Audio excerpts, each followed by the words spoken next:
Hello, everyone. Thank you for your patience. This is Dr. Anthony Coleman coming from the Albany Campus of St. Bernard School of Theology and Ministry. Is everyone ready for tonight's Theology and Culture series? Can I get a better view? Can I see Matt Brown? No. Okay, I can't. So I'm working on blind, much like Kierkegaard, I'm working on blind faith. Anthony, I am here. Okay, here. thank you very much. Thank you.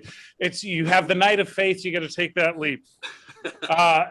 So we are having currently the second iteration of our Theology and Culture series from the Albany campus, and we're so wonderfully excited to be here and have this event. We had our first one last month. Our next one will be in November with our own very Reverend Anthony Michael Barrett. And yes, he's very reverend, which I didn't know. We don't use the title Monsignor anymore.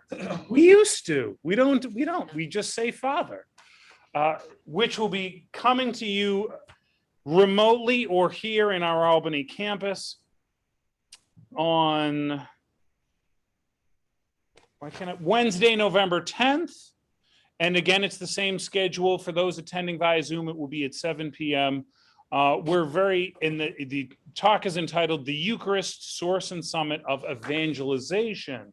All of our themes this semester have focused on the Eucharist.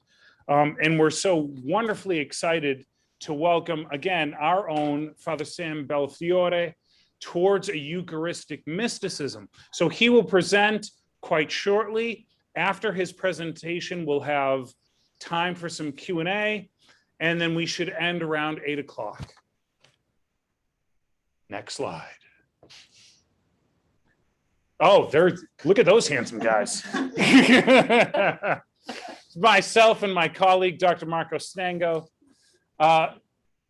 This slide prompts me to say a few words about the history of our existence here in the Albany campus. So the St. Bernard School of Theology and Ministry, of course, started as the diocesan seminary for the Diocese of Rochester. But in the late 80s, after we had become an independent school of theology and ministry, we developed a presence here in Albany. And would have had an on-campus presence here in the pastoral center where we have class space and office space. And it's because of, quite frankly, how much service we do to the Diocese of Albany.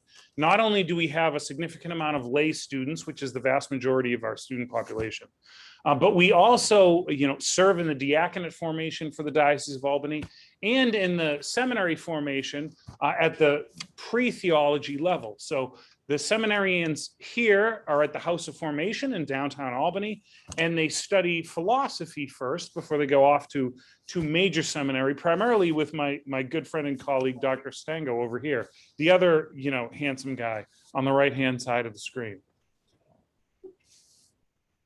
Next slide. Oh my God, I can't even read that. Have you seen my glasses? Oh goodness. So we provide theological formation. I've actually already mentioned this several times. We provide theological formation not only for a significant amount of lay students, which is the majority of our student body, but also for those in formation for clergy. We have many newly launched certificate programs, such as the certificate in evangelization.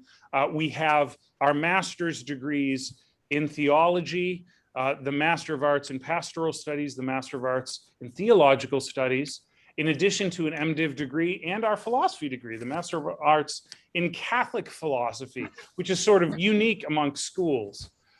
And all of our courses are available not only wherever they're taught, be it here or in Rochester. Some of our courses are also taught in Buffalo, but they're all zoomed out so that we can have students, and do have students, really from across the country.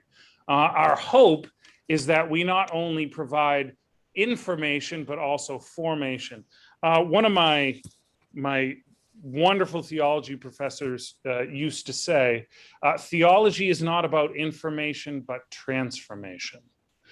And that's a direct quotation. and it may sound familiar to a few people on this Zoom right now. So that is the goal of us here at St. Bernard's. Matt Brown, would you like me to introduce Father Sam, or would you like to say a few words before I do that? Yes, and you are great. You actually kind of went into a little bit of what I was going to talk about, but you did a really good job. So I appreciate that. I hope everyone can hear me. I'm Matt Brown, the Director of Admissions and Financial Aid of St. Bernard School of Theology and Ministry. I am speaking to you from Rochester. This isn't the campus behind me. This is my office at home, but I'm about 20 minutes away from the Rochester campus. And I'll sort of pick up where where Dr. Coleman left off. So the history of St. Bernard, it's a really rich history between Albany and Rochester. And as Dr. Coleman had made mention to, we were a seminary in Rochester, New York, is where we were founded. We were a premier seminary in the Northeast for about 100 years, starting in the late 1800s. Since then, obviously, we have gone through some massive changes and began educating the laity and lay ministers, as well as doing diaconate formation in the Diocese of Rochester and eventually Albany.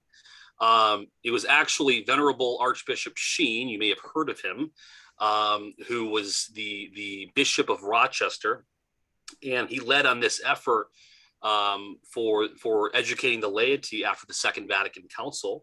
And we became one of the first Roman Catholic seminaries in the United States to actually open its doors to the laity, which is really, really cool. Eventually, as you can imagine, after the seminary closed in the early 1980s, we became a graduate school, now known as St. Bernard School of Theology and Ministry, where we primarily educate the laity within our graduate and other academic programs and lead the training and formation for the diaconate in Rochester, Albany, now Buffalo, and then now more recently, Allentown, Pennsylvania, which is really, really big news. So under the leadership and direction of our current president, Dr. Laughlin, and collaboration with the Diocese of Albany, we also, which Dr. Coleman made mention to, we have a program in Albany, the pre-seminary program, and where those students are earning a master's degree in Catholic philosophy.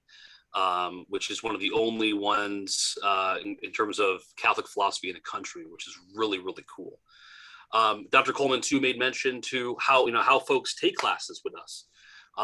So all of our academic programs, all of our certificate programs, any course, any graduate program can be fully completed synchronously, meaning live via Zoom, like what we're doing right now, from anywhere in the country. So this is what we refer to as our distance learning program. So it's been an incredible blessing as we now have students from all over the nation taking our courses, enrolled in graduate programs, attending virtual events that we put on monthly, weekly sometimes. Which is just awesome. Very, very cool. So real quick, who are our students? Well, currently we have about 100 students from the Dioceses of Buffalo, Rochester, Syracuse, Albany, and counting, and all over the country. So as I just made mention to, our distance learning program has much to do with this. It's also, we're still living in pandemic world, I suppose, but it's certainly no secret that COVID, for good and bad, has made our already virtual world even more virtual. But this has greatly contributed to what we have already been striving for with our integrated learning model in the classroom. So what does this mean? Well, as I may mention too, any one of our students, whether you are a pre-seminary student, for example, a lay student, a diaconate student, can take classes at the same time with any one of those student groups. This is a very unique thing that's happening in theological education and formation. So for example, a diaconate student in the Diocese of Buffalo can be in the very same class as a lay student in Texas. That's actually a true example. Working on the same graduate degree. So this is something that, again, we take a lot of pride in doing, and we believe is very, very good for the education and formation. So real quick too, and Dr. Coleman may mention this as well, these are our sort of core 4 graduate programs. We have Master of Arts in Pastoral Studies, a Master of Divinity, a Master of Arts in Catholic Philosophy, as I made mention to, and a Master of Arts in Theological Studies. So all of these graduate programs, of course, can be fully completed synchronously, like what we're doing, asynchronously, meaning every one of our courses that we have is actually recorded. So when you're taking it synchronously, for example, that Zoom lecture is recorded, and the next day it is put on our LMS campus, our learning management system. So you can also take this sort of at your own pace, or in person, which is always like the ideal, or a combination of both that sort of fits your schedule. So that's another thing too that we try to do, is make things as customizable as we can for you in your working schedule. Real quick to kind of briefly go through these programs. The MAPS, all the way to the left, Dr. Stengo, that guy over there, this is a 15 course master's program that will form you theologically and pastorally, as you will be engaged with coursework in pastoral care, scriptures, and spiritual formation, etc. The MDiv, the sort of like standard bearer ministerial degree, the MAPS on steroids, as I like to tell people. This degree program provides students with a combination of both theological and ministerial formation, which prepares you to offer an engaging, well-formed witness to the world, typically through professional ministry. Our more recent graduate degree program, the same program that our pre-seminary students go through, the MACP, obviously it's a concentrated focus on philosophy, namely Catholic philosophy. Many lay students going through this program intend to teach philosophy at Catholic high schools, or even go on to a doctoral program. The MATS are more traditional, systematic theology focused degree, if you will. Students can concentrate in 4 different concentrations: biblical studies, historical theology, systematic theology, or pastoral theology. This degree also prepares you to teach at many different levels as well, if you'd like, for you to go on to a doctoral program. Okay, real quick, our certificate programs, these are sort of new additions to us for St. Bernard's, but we just launched these, most of these last year. The CCBS, the biblical studies, was more recent this past summer, but these have been really attractive for people. So, these are great for students who are interested in maybe in a particular field, particular topic. Maybe they want to add on a certificate while pursuing a graduate degree to sort of supplement their education.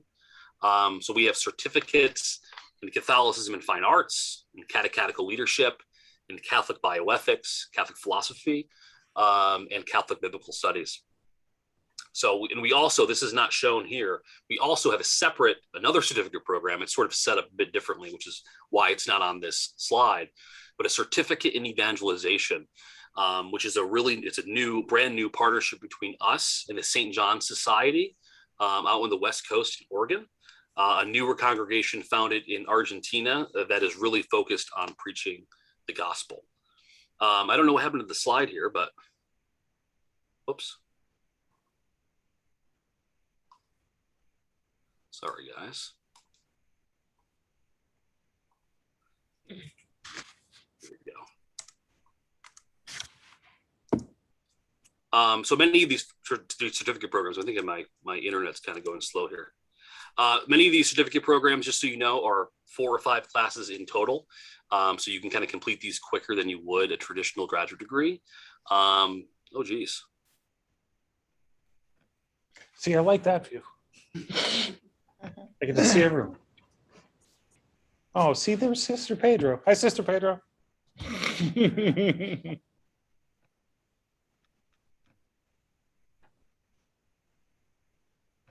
No, that's fine. I would like, can you zoom in, Marco, on ours to go to in anticipation? Yes, very good. Matt Brown, could I take over and announce Father Sam? Because it seems like your internet is slow. I'm just going to take the bull by the horns and do that. So without further ado, I would like to say thank you so much to our next presenter for accepting our invitation very quickly and eagerly to present at this talk. Father Samuel Bellafiore is a priest of the Diocese of Albany, where he serves as a parochial vicar. He studied philosophy and music at the University of Notre Dame, which I always want to say Notre Dame, but I get criticized because everyone says Notre Dame. Our Lady of South Bend, and attended seminary in Yonkers, New York, where he completed a master's thesis under Father Robert Imbelli on imagery and analogy in Ratzinger's Christology. And I just thought I would give a little plug for his thesis director, Father Robert Imbelli. his 2014 book, Rekindling the Christic Imagination, is fantastic, and I've used it in class. So he wrote under the direction of a very great theologian there. His writing has appeared in First Things and Church Life Journal, two very prestigious venues for theology. And so please join me in welcoming, without further ado, Father Samuel Bellafiore.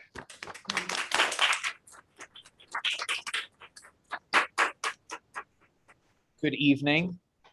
It's good to be with you. I'm happy to be with you this evening. I'm grateful to Bernadette and to Dr. Stango and Dr. Coleman for the invitation to be with you this evening, and also grateful to Father Robert Imbelli, who's joining us remotely this evening. So we're going to open with an image, if we can, that you'll see on your screen momentarily. So this is an image by the 20th century English artist Eric Gill. It's a wood engraving on paper. We're going to be dealing with some kind of lofty concepts this evening, and I find personally that it's very helpful to have an image sometimes to ground what we're talking about. So it's an image of Christ on the cross with his pierced side, an image that's close to Ratzinger's heart that we'll talk a little bit about this evening, and that is the source of the sacraments. Okay. So I'm going to speak for about half an hour. My paper has 2 sections. If you want to leave after the first one, that's fine. If you want to leave before the first one's over, that's fine too. And then we'll have some time for questions and answers after that. The 2 defining questions of Joseph Ratzinger's work may be, how do we come to know the Father, the Son, and the Holy Spirit in Jesus? How do we come to know the Father and the Holy Spirit in Jesus Christ? And will people today still be able to see him? These are for him personal questions, and he explains his own theology as a personal search for the face of the Lord. Ratzinger has written provocatively that every image of Christ is always an icon of the Eucharist. Can this really be? Meditation this evening is an exercise in receiving and appropriating what I'll call Ratzinger's Eucharistic imagination. Unlike other signs and art and images, the Eucharist is the realm where the sign is meaning. The Eucharist does not just convey, but is what it signifies. The meditation probes deeper into 2 areas that I suggest require further contemplation. First, the Eucharist as the highest sign, and then the role of the Eucharist in what the philosopher Charles Taylor calls the imminent frame, a term that I'll explain below. Ultimately, I'm attempting to present a Eucharistic mysticism, which is the shape of the Christian life that appropriates and is appropriated into the Eucharist. What is mysticism? It's a common joke among a certain theology crowd to say, what's mysticism? Well, it begins in mist and it ends in schism. In the middle is the word I. So that's not what we're talking about. What we're talking about is a life that becomes more and more a part of the mysteries of who God is, and in particular, the mystery of the Eucharist. So there are boundless possibilities here. I'm not presenting anything definitive, but proposing some things for further pursuit. This meditation comes mainly from a thesis I wrote in 2019 on Ratzinger's view of imagery and analogy with Father Robert Imbelli's help, great help, and a lot of corrections. What I'll discuss this evening is essentially the final chapter of that thesis. And as a result, I'd like first just to give a brief summary of what the thesis covered up to that point. So this next part of the talk is called Summarize 90 Pages in 1 Page. First, we can't understand enough the influence that St. Augustine and St. Bonaventure, 2 crucial figures in Catholic theology, have had on Ratzinger.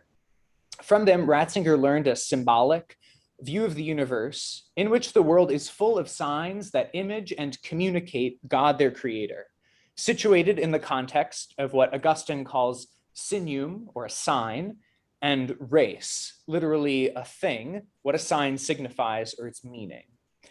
Ratzinger's work is at pains to articulate what he calls a Christian positivism, which is Christianity's preoccupation with God's involvement in the material world. Ratzinger portrays matter as participating in God, thereby anchoring creation in God and protecting existence from logical positivism or pure materialism. Second, I propose reading Ratzinger's writings as a way of imagery, what he calls a new way of seeing, whereby the use of imagery and the contemplation of images throughout creation and artistic imagery draws people's imagination to perceive genuine and representational relationships among things, which thereby opens them up to a deeper perception of the analogy of being and opens up people's awareness to Christ as the root of all of creation. Finally, Christ heightens his salvific action in the world through the Eucharist. There dwell beauty and simplicity in the host, who is true God while appearing to be unappetizing and ordinary bread. And so it is to the gift of embodied beauty in the Eucharist that we turn now. So the first of the two sections of this paper, this presentation, is called The Image Beyond Every Image. Ratzinger's thought, both implicitly and explicitly, addresses the interrelation between imagery and communion with God. According to classic spiritual thought, that communion comes only through the painful process in which God peels away from us all of our illusory images of him, leaving, in the disturbing wake of that process, simply God. It is with that in mind that we approach the Eucharist as an image. The Eucharist is a paradoxical image, simultaneously defying and fulfilling the semiotic content of every image. Among all signs and images, it is solely in the sign of the Eucharist that symbols substantially are the reality they signify. To use the classic scholastic language, the Eucharist is the only sacrament in which the res et sacramentum is present in the matter. Hans Boersma, a Protestant and patristic theologian, calls the Eucharist the intensification of God's presence, already at work in the world. This is true as far as it goes, but there is something about that description that is sort of like the difference between my standing near a podium and my being a podium. The Eucharist differs categorically from God's presence in the rest of creation, and yet is also continuous with God's acts of creation. The Eucharist is the climax, not only of Christian life, but also of all of created reality. The Eucharist is the highest sign because the Eucharist contains and substantially is the highest meaning, the divine word. The Eucharist, then, is the fulfillment of every sign and image. It is what every sign, so to speak, wants to be. It is and reveals the goal of material existence, the communication of God. Other images and signs approach that goal in various ways, even profoundly true and effective ways, but only in the Eucharist do physical elements, the bread and wine, allow God to penetrate them even to the point that they become him. Anne Estelle notes in her wonderful work, Eating Beauty, that the Eucharist triggers a rich and complex set of interactions with imagery. Imagery, painting, often in rich and visually appealing ways, attempts to convey some meaning. But despite its mediation, no matter how skillful or powerful or beautiful, sometimes it does not succeed in getting across what it signifies fully. The Eucharist contains and communicates the highest possible meaning for any image, yet does so paradoxically through the most ordinary and even unappealing matter of bread and wine. The species of the Eucharist, the bread and the wine, can actually frustrate a rational person's desire to comprehend what the species mean, even as, once apprehended in faith, those species heighten the marvel of what's happened in the Eucharist. For this reason, Anne Estelle calls the Eucharist paradoxically imageless. It is in this full-bodied combination of ironic flavors that it becomes clear that the Eucharist is God's masterpiece, his highest work of art. For many, that is a bridge too far. I'm going to make a couple of references this evening to some poetry. In particular, I am a fan of the poetry of W.H. Auden. And in his really splendid, extended poem reflecting on the mystery of Christmas, it's called A Christmas Oratory, it's called For a Time Being, A Christmas Oratorio, he depicts in a very theatrical way the repugnance of Herod at the prospect of God becoming an infant. I'm just going to read briefly from what Herod says in this poem. He's pretty upset about this. Reason, he fears, will be replaced by revelation. The rough diamond, the bandit who is good to his mother, the epileptic girl who has a way with animals, will be the heroes and the heroines of the new age, when the general, the statesman, and the philosopher have become the butt of every farce and satire. Why can't they see the notion of a finite God is absurd? Imagine what he would think if he heard about the Eucharist. This is the radically destabilizing stability that happens in the Eucharist. In the Eucharist, we gaze on one whom art could never fully depict. God appears in a law of disguise that is the ultimate fulfillment of Isaiah's prophecy that we would find nothing in his appearance that we should desire him. What is ugly, maybe because it is dramatic, could reveal God, and somehow that might make sense to us.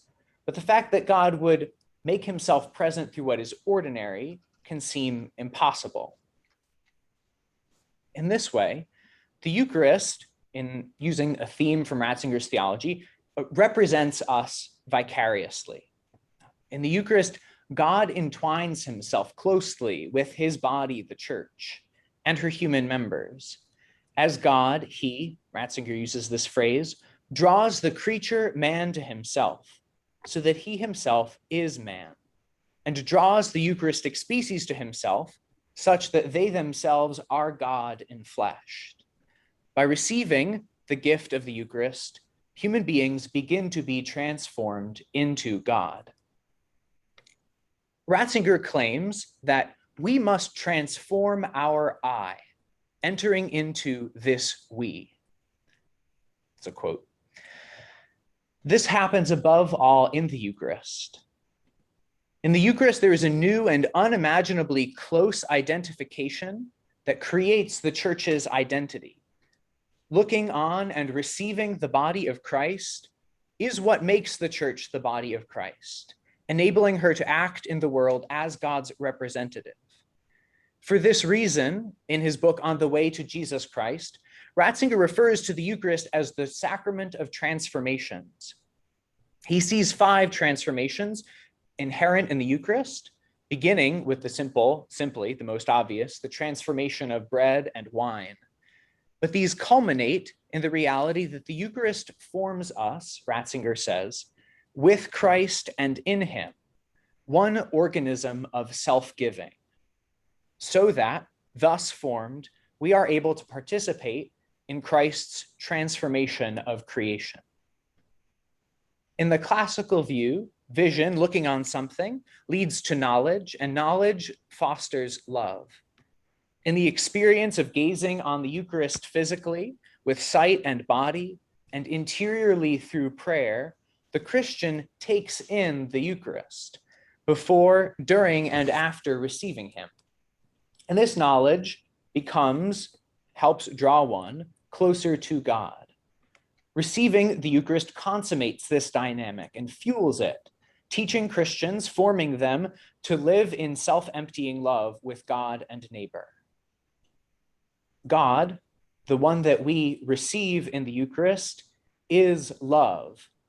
Over and over again in his writings, Ratzinger points to Jesus's pierced side on the cross as the way that we understand definitively that God loves us. He says, it is only in Jesus's pierced side that the truth that God is love can be contemplated. It is from there that our definition of love must begin. That pierced side, the bodily image revealing God's love, is the source of the Eucharist, and in a way, the source of every authentic image and sign. Even authentic signs that preceded it or have no apparent reference to it, insofar as they point to God, receive their meaning from God's fundamental revelation in his pierced side. That wounded side is a locus of Christ's representation for us, in which all things find their identity. Rowan Williams said the following of the Incarnation, but I think we might say it in a pointed way about the Eucharist, kind of specifying it, that the Eucharist is both supreme truth and reality, and also the sign on which all other signs converge, the context of all meaning in human speech and understanding. The Eucharist is the place where God reconciles everything in his person, teaching us by his body a way of relating to all of reality. It is only in this seemingly impossible transformation in the Eucharist that God can whisper in a way that is effective to break through our own deafness. The Eucharist, that highest sign, becomes, through his work, the kiss of love by which we beg for the absolute deconstruction of our propped up world of self. We beg mercy for the violence that we have perpetrated, and we ask God to upend, as gladly God will, our violently self-referential view of the world. So much of current thought talks about meta-narratives, any grand description that gives meaning to the world, as violent because they attempt to bestow logic on an actually disordered world. But that is itself a meta-narrative, and it is one that is violent because it refuses to accept that the Logos, the divine word, has ordered the world as a gift.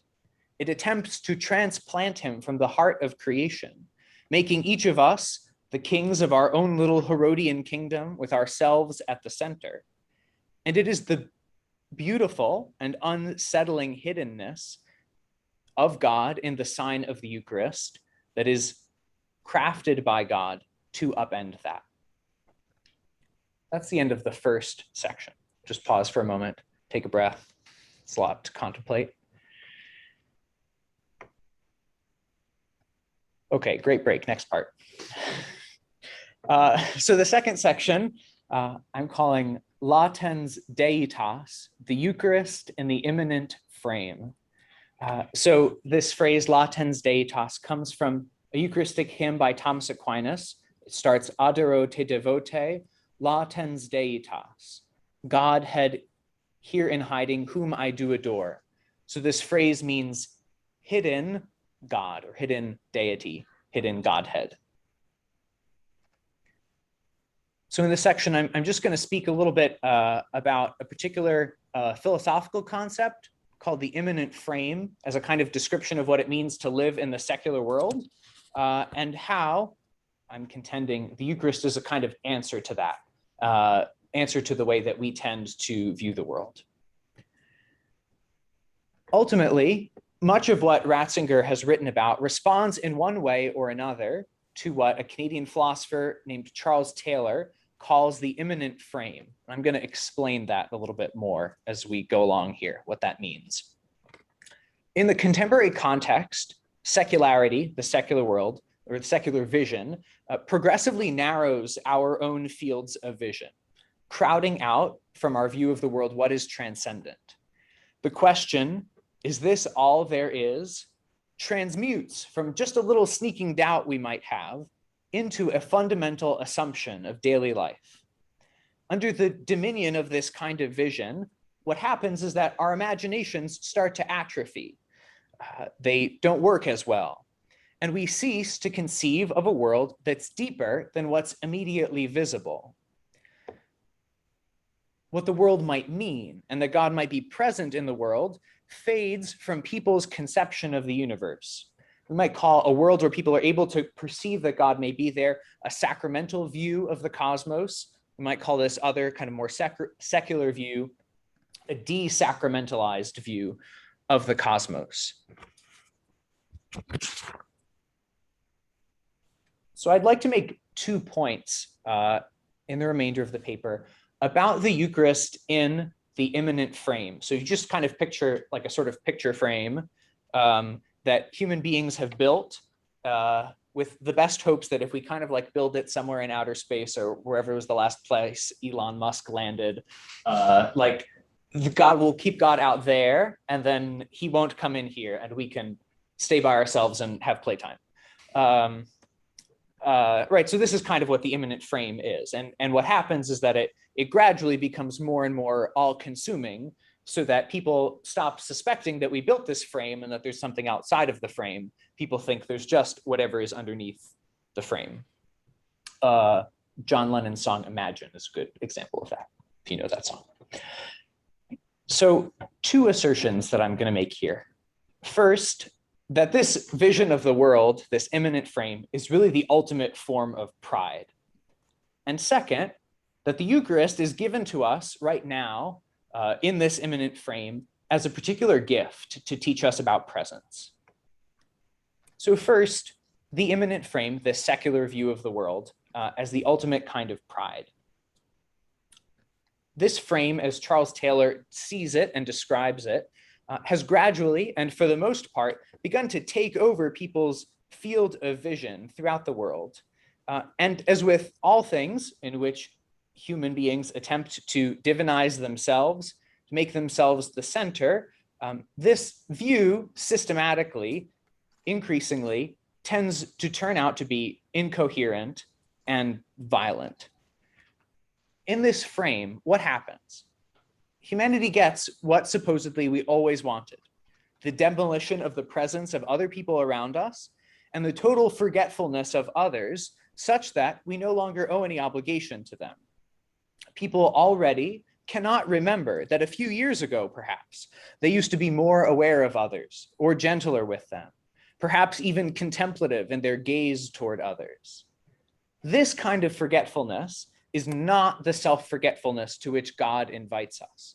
It's not the self-forgetfulness of self-disregarding love in Jesus Christ, but the forgetfulness of a culture that has unconsciously devoured what St. Augustine calls the heart turned in on itself.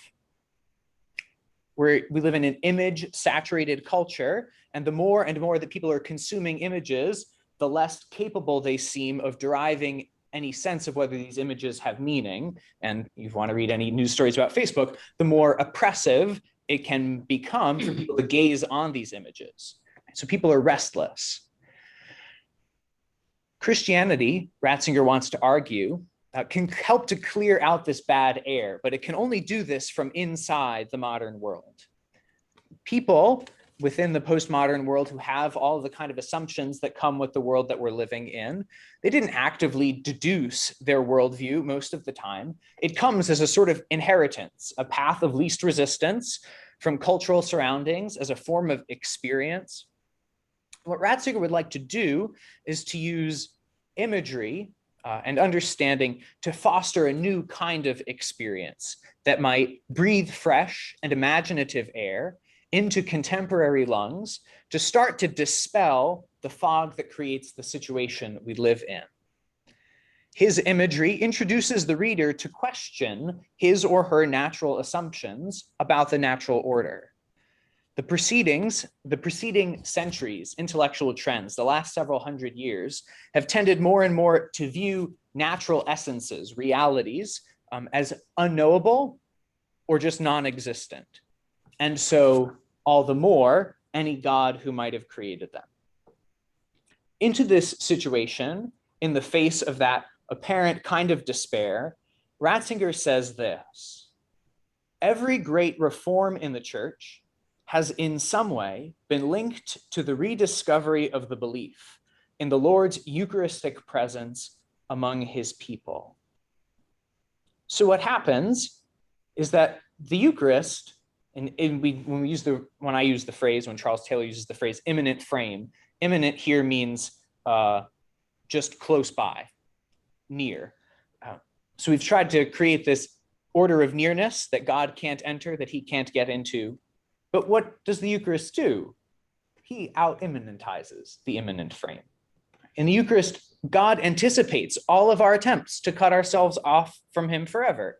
And he does it by locating himself in the world forever. So like, that's great. You can build as big a frame you want around outer space or around the world or at some point in the atmosphere, but God is already present here in the Eucharist. Under the species of bread and wine, God, who is very daring, subjects himself to every rationalist criterion of judgment. By external standards, it is impossible to find God in the Eucharist.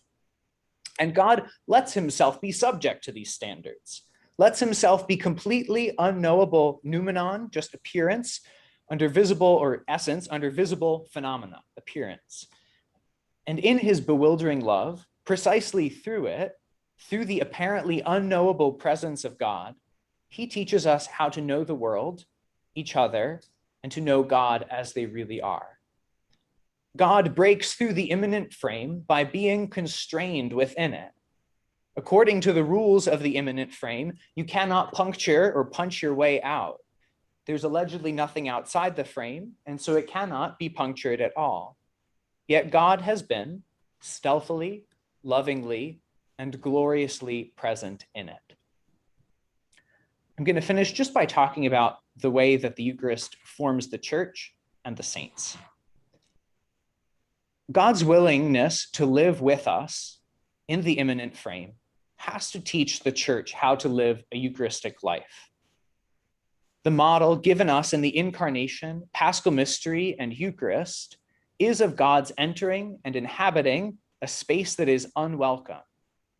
The Eucharist calls the church local and universal to be a community of practice. And a necessary part of that practice is that we're to be ordered toward the Eucharist.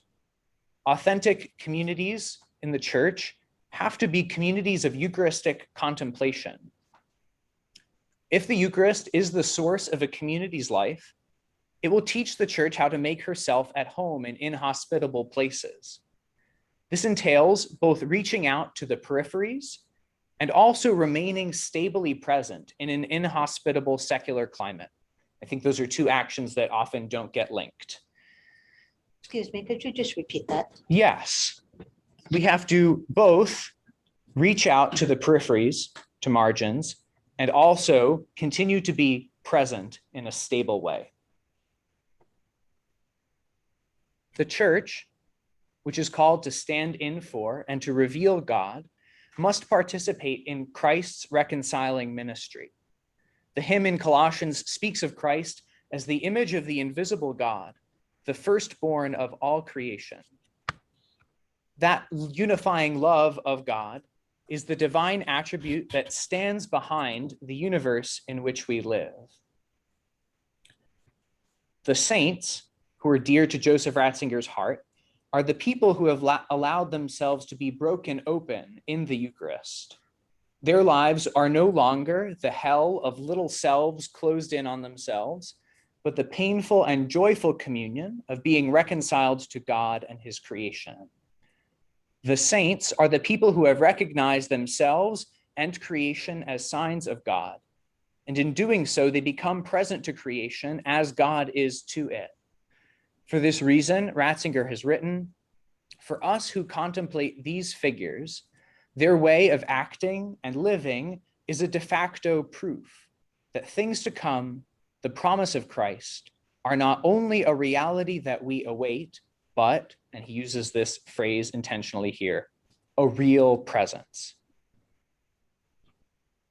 I began this section by quoting from Aquinas's Adoro te devote, and I want to end just by reciting a brief portion of a translation of this poem that was done by a man in the 17th century that speaks to what the Eucharist is pointing us toward, the reality of a kingdom in the future in union with the communion of saints, where all signs have been transformed and fulfilled, and what fills our sight is communion and God alone. Come, love, come, Lord, and that long day for which I languish, come away, When this dry soul those eyes shall see, and drink the unsealed source of thee. When glory's sun faith's shades shall chase, then for thy veil give me thy face. Thank you.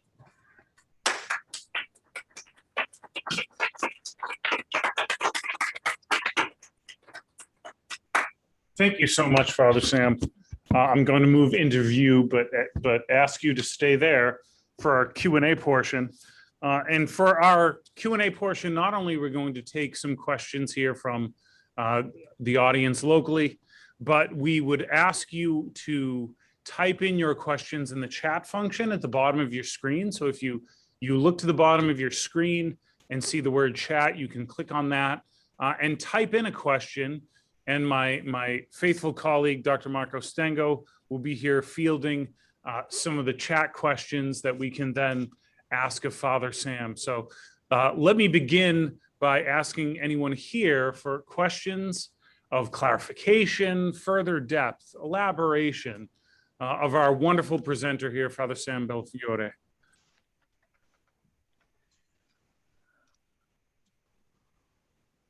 Please, Father. Question for you. You probably will answer it differently 40 years from now. Well, as a priest, one of the greatest challenges is that at the center of our is that absolute faith that the Eucharist truly is the presence of the body and blood, soul, and divinity of Jesus Christ.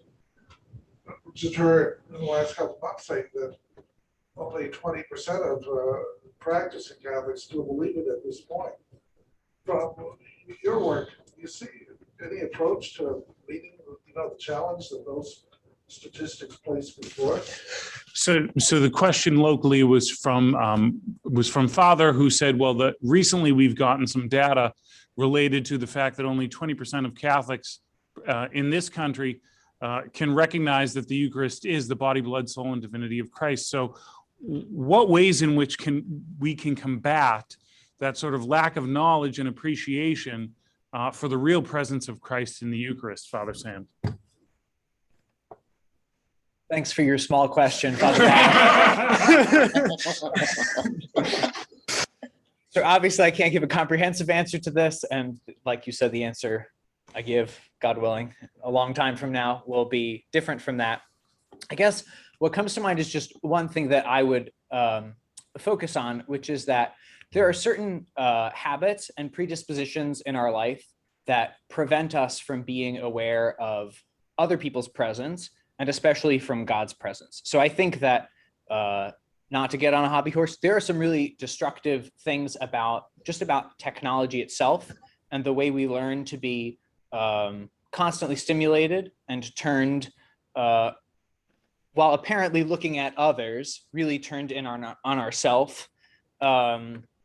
Through constant gazing on phones, etc., that really hurts our ability to perceive presence. And I think that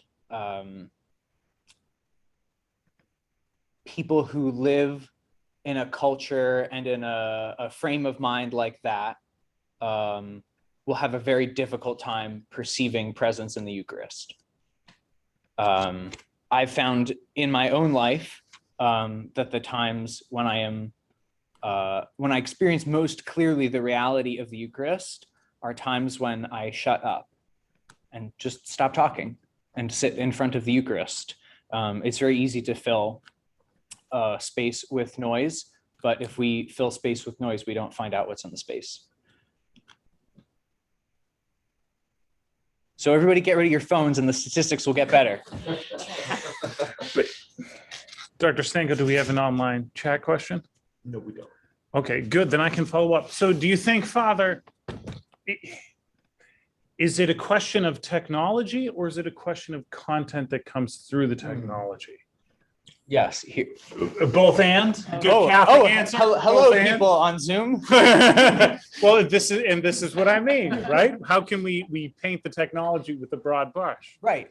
So I think there are, right, like in any good tool, it kind of has a purpose that's kind of intrinsic to it, and you can use it for or against against the purpose with which it's made. I'm not entirely convinced that technology is made with wholly good and altruistic purposes, but I think an important part of discernment that the church has to engage in right now is, how can I use this effectively and fruitfully? It will not automatically corrupt you if you listen to theology on Zoom. Yes, please, Barbara. Eucharistic miracles, Yes. why aren't they brought out? So again, question locally was, what about the Eucharistic miracles? Why aren't they promulgated more, promoted more by folks within the church? Yeah, that's an excellent question, right? And what happens in a Eucharistic miracle is that that the species, the sign, what appears to be bread and wine, no longer manifests just the accidents of bread and wine, but actually the accidents of Jesus's body and blood, or some form of appearing with him. I think that's It's like a good big question. It should be, like you said, exposed and brought to people so they can have something to believe in. Right. It is meant, when God does this, it's meant to be a kind of temporary sign that lifts the veil from our eyes for a little while and allows us to perceive what's going on so that we can enter the mystery more deeply. We have a question from Deacon Paul Gerosaletti. Sorry for my accent. Can you describe more communities? Can you describe more a community of Eucharistic contemplation? What might they look like? How are they actuated in your experience and thought?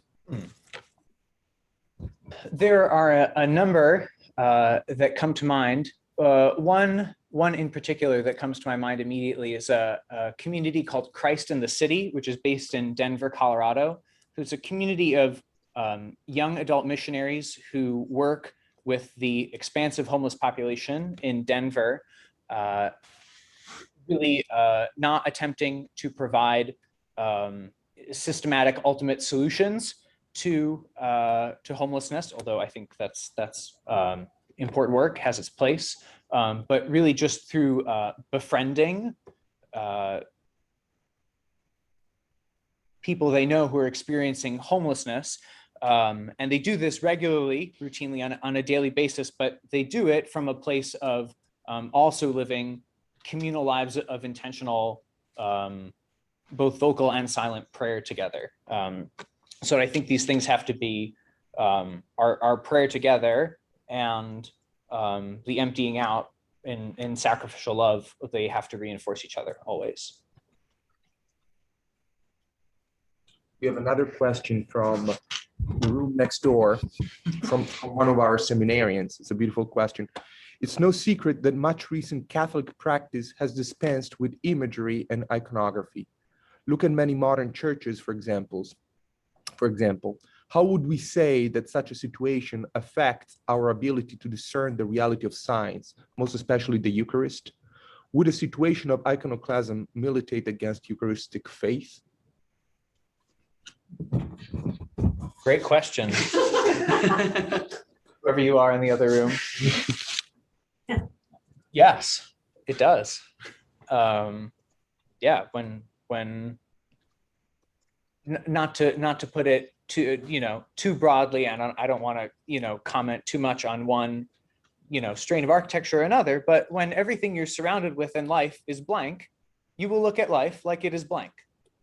It's just how people view the world. It's what happens. People start to act and live like the spaces they inhabit, right? If what you see all the time is an office, you can start to just become an office. Start to live and act like it's an office. That's why people either hate their home offices or put enormous amounts of work into them, because we are formed by the spaces that we live in, and they form the way we approach the world and also the way we think. And there's a theology there too, right? I mean, the council fathers at the Second Council of Nicaea said that the justification for his sacred art was fundamentally incarnational. Right. Because the word has been made flesh. He has been made flesh. He has made himself visible so we can make him visible.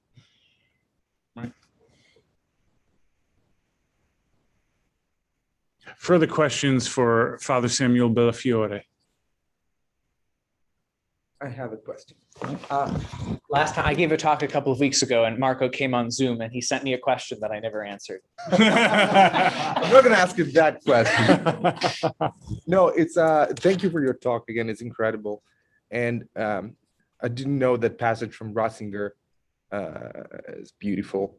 One simple question. How do we help each other understand the world reality as such as a sacrament, and how does the Eucharist help us do that? Because while it's true that I see the risk for all of us not to grasp the meaning of the Eucharist, I also see the risk of a dualism between devotion and then a completely secular view of the world. Mm-hmm. So how do we go from one to the other, a more sacramental view of the world? Mm-hmm. Yeah, that's what I was just sort of starting to point toward at the end.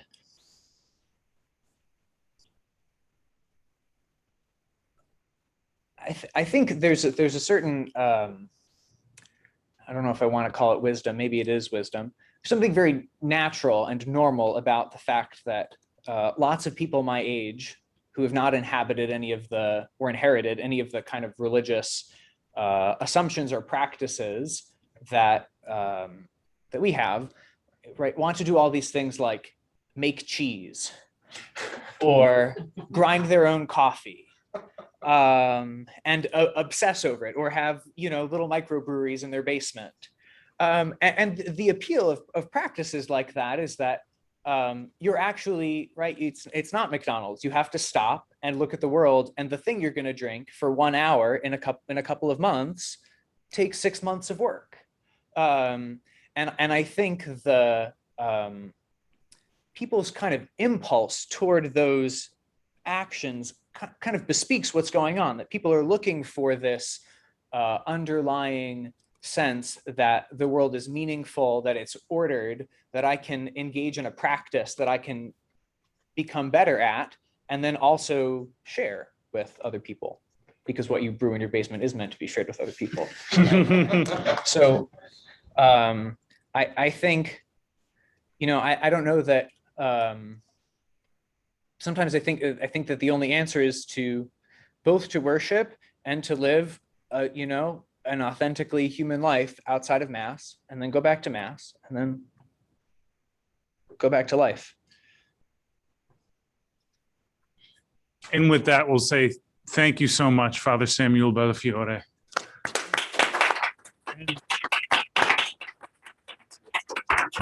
And I would like to just say before we sign off, one further thank you, which I have failed to mention thus far, either at the last Theology and Culture, but also this one. You know, we broadcast these and we make these available for free, as all of you know, but I just wanted to say thank you to everyone who has donated for these. For those that are here on campus, this also includes sort of dinner, adoration, and we provide this as a free service.